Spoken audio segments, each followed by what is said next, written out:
Hey there, Mark Brown. Confidence. Confidence. Confidence. Rawr.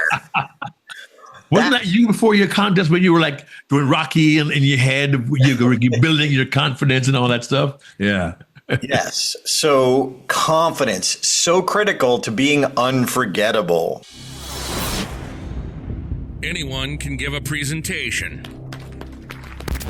Few deliver unforgettable presentations. What's the difference? You're about to find out. Welcome to the Unforgettable Presentations Podcasts with your hosts, world champion speakers and coaches Mark Brown. Your life tells a story, and there's someone out there who needs to hear it. And Darren LaCroix. Stage time, stage time, stage time. Ready for some powerful presentation ahas? Let's dive right in.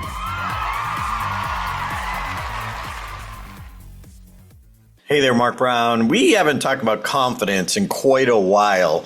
And I think it's that thing that everybody wants, but it's like, how do you do it? Some audiences are intimidating. Some of them, they're just they don't emote. And if you're like me, I love the audiences that emote, that just want to love on you. Well, not every audience does. You know, some of them are the analytical types, and they might be loving you, but they don't show it. So it kind of pulls away our confidence while we're up on stage. And for me, and I know a lot of people, especially comedians, it's like once we get that first laugh, then we can take a breath, and then we're good because we know we're connected. So confidence doesn't come just by accident. Confidence doesn't come just by accident. And hey, look, you might have this super duper audience that's awesome, and they may love you. And you could be half-hearted, you could wing it, and they could still love you. They won't be there tomorrow at your next presentation. That's true.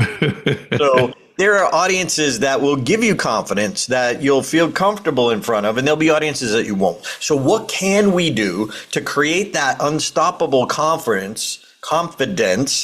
How do we prepare for that? And I think that's kind of the answer is preparing, but how do we do that? And we've talked about this a little before, where it's when I do my research, when I get to know the audience and I get to know what are their challenges. So now I've started, Mark, in my last keynote here at the Paris for All In, I started asking the clients what their challenges were. And before I went into my content, I literally put up slides. They're confident, their challenge is so these are people who run water parks, that their employees are younger generation, So that's a challenge. Weather is a challenge. You can't control the weather. Right, yeah. That's a challenge. So literally by putting them up there, they know that I know. They know that I know. And that came from doing my research and asking. When we know our content, that's a beautiful thing. When we know it helps people. And look, if you're working on new content, a way to get confidence in new content is to try it out in a low risk environment. Right. Yep. Like Toastmasters, like NSA, like a place where you're not getting paid. And you don't just start off with that. You interweave it between what you know you already have confidence in, so you can create that connection. And then you test a new bit of material. And I've talked about this before, but it's worth sharing again. When I was working on my championship speech, and I did it at a Toastmasters club at MIT, where, yes, the Massachusetts Institute for Technology had a club, and this foreign exchange student, and I was just practicing, but a foreign exchange student came up to me after and said, "I'm failing out of MIT. My family says I should quit and go home. I heard your speech. I stay." Whoa. Then my confidence in that story, in that speech, Like it was like the Grinch. It grew the whole time. So sometimes we can get that from our audience from a low risk environment, or even if you really believe this will help and this is a good story for this audience, it needs to be told. But in their reaction, that's why, when we do our workshops, we always ask for, what are your keepers? Well, what are keepers? Ahas. Well, what are ahas? Things that work. So if we keep hearing the same ones, we're going to have confidence that those ideas, those techniques work. Why? Because the audience told us they did. And Darren, you mentioned about knowing your material. I have found people ask me, Mark, you've been doing this 30 years. Do you ever get nervous? And I say, I might feel nervous if I'm not prepared. And confidence comes when I know my material. You mentioned that earlier. But I want to go one step further. Those of you who know us have heard this before, but it bears repeating today. Confidence comes when you not only know your material, you have internalized your material. That means it's not words in your head or concepts you are almost living this. It's inside you. You don't think two or three times about, okay, did I forget that part? Must I memorize this? No, it is already inside you. And when you internalize, here's a piece of it we have not talked about much, Darren. But when we internalize our material and you say we embody it, we feel it. It's part of our essence, our being almost. I can't help but share what I have inside me. We don't have that level of confidence. We cannot have that level of confidence just cerebrally. It's knowledge in my head. When you're in your head, your emotions are dead. But when you embody, when you embrace, when you live the message you have and eagerly share that to serve your audience, that total internalization will give you confidence even when the environment is not so welcoming. And we're going to be honest here. Darren said it earlier. Sometimes the environment is not so welcoming. Sometimes the environment can be hostile because something happened at the organization, with the association, within the company itself, and people are on edge. You were coming in to inspire them, and they found out they're going to have major budget cuts and they're going to lose 17% of their workforce, and people are not really focused on what you have to say. Knowing you're walking into that environment, how can you still confidently speak, share, inspire, and lift an audience? If you do not have your message inside you, that environment can be very, or should I say, extremely intimidating. Which is why I say again, you need to internalize, embody, embrace, and then share the message from your very being. You bring your whole self to a presentation with that level of internalization and confidence, it's going to show. Real quick, Darren, I did 2 or 3 trucking association keynotes in the last 10 years. And one of them, I walked in. You talk about the audience with the arms on to be crossed. I walked in and it was a tough audience. I got a wonderful review and recommendation from the CEO of the company. And he said, we got some old truck drivers here who are pretty hard and tough. And they may seem that you're not reaching them, but you were able to reach them. And trust me, you touched them. You were effective. You did a wonderful job. And I had to feel confident looking at this audience of people who were like stone-faced. If I did not feel confident within myself, I would have felt intimidated. Full disclosure, I went to Europe last year to do a one-day program by myself for the first time. And I was like, oh man, I'm going to cover these 3 topics for the whole day. And these are all CEOs. And there was a moment, Darren, I didn't feel that confident. I was going to write on the whiteboard. I just erased it. I said, you know what? I'm trying to be too clinical here. Let me talk to them about what I know they need. Had I not internalized that material and felt, and by the way, I'm going to deviate for a second in a moment, but had I not internalized my material and knew what I was going to do cold, I would not have been confident to make that adjustment in the moment. And the second point I want to make about that situation is this: when we are our confidence in who we are, what we have to offer, and how we read the audience will give us the ability to make the adjustment on the fly confidently if we know our material. Confidence also comes, Darren, I might add, by being able to read the room well. If we find ourselves in a very safe environment every single time we speak and don't practice reading the room, seeing their responses, because there have been times I was even in a school, Darren, middle school, high school, audience of almost 800 kids, and I could tell that where I was going was not where I needed to go for that audience at that time. And I made an adjustment confidently because I knew I had the material. I'd read the room and I understood what the need was. It was not properly communicated to me at the time. This was years ago. I was fairly young in the business, and I learned from this. Once I had the confidence in my material and I knew what they needed, I felt no fear or worry about serving the audience well. So I'm going to come back to my first statement on this. When we internalize our material and know it so well, we see it as our gift to the audience. That gives you confidence in different situations, even difficult ones, because your message is not coming from your head. It's coming from your heart and coming from your very being. Yeah, one of the biggest confidence killers, ego. When we think it's us and we're the important part, guess what? You just lost some confidence. And I think the audience is going to sense that.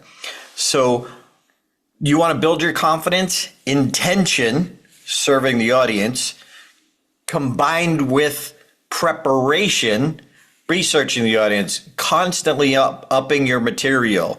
Mark, I feel bad for people who teach like Ford AI these days. They can't go a day without researching because that's their content, because it's changing so quickly. That's even more challenging. But for you and me, we need to always be, okay, what's another story about our subject? Like Mark, your keynote on excellence, mine on all in. So we've got to constantly be looking and searching for better stories. Why? A better story. And we'll know it.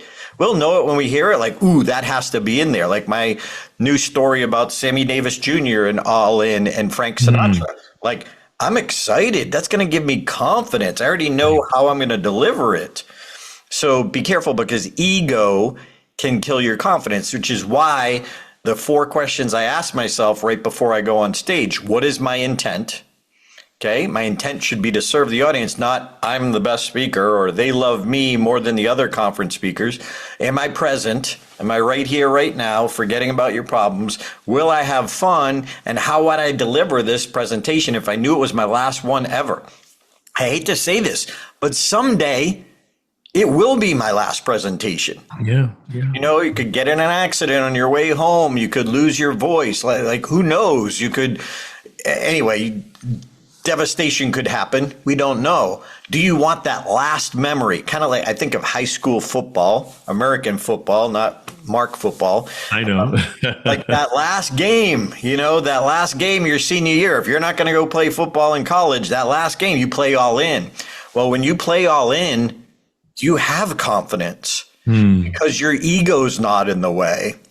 One more secret weapon of mine, reach out. Connect with him on LinkedIn, Chris McGuire, MCGUIRE, Chris McGuire. He's a guy that I hire to help me connect with the audience, which gives me confidence.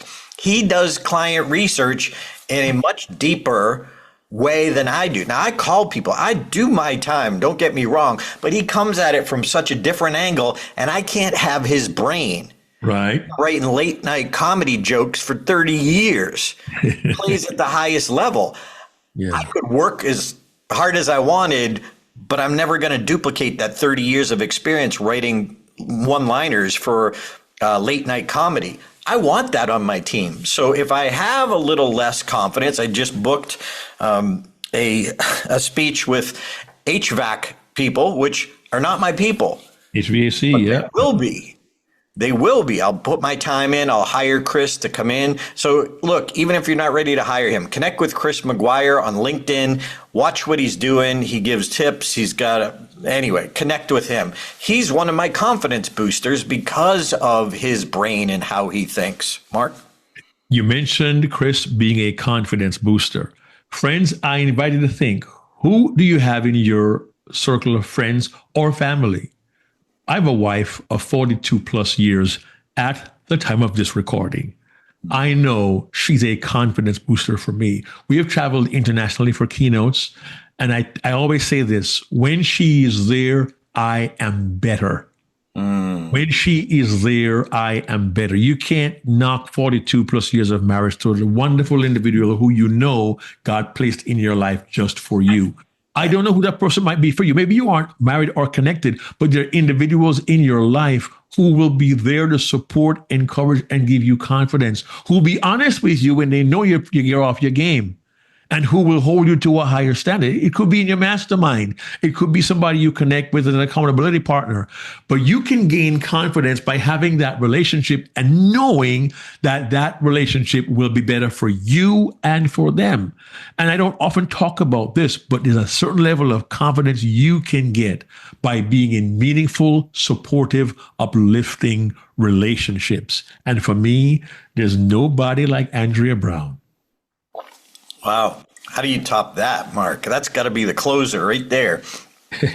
So, look, you probably heard the quote by Jim Rohn, you are the average of the 5 people you spend the most time with. Take inventory on your top 5. Now, when I met Brian Tracy, I was just like my hero. I met him. However, he was already in my top 5. Why? Because I listened to him constantly in my car. So even though I didn't have a relationship with him, he was in my top 5. He was influencing more than most people in my life because I constantly listened while I was driving. So, hey, look, if you like our podcast, why not make that regular? If you want feedback from us, why not join Stage Time? That's a place where you can get coaching from us. Put us in your top 5 if your goal is to build your confidence and be unforgettable. Definitely. And look, maybe you're hearing this today and going, I'm pretty cool where I am right now.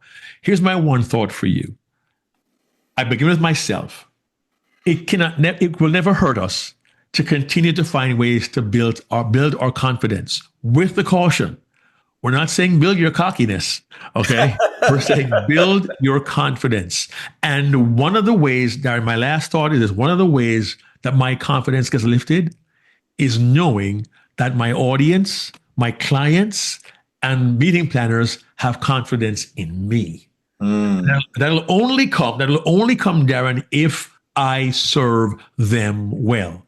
And I can only serve them well if I invest the time to build those relationships, connect with clients, invest the time to be better at what I do, and invest the time to connect with the people I trust who can help me be better at my craft.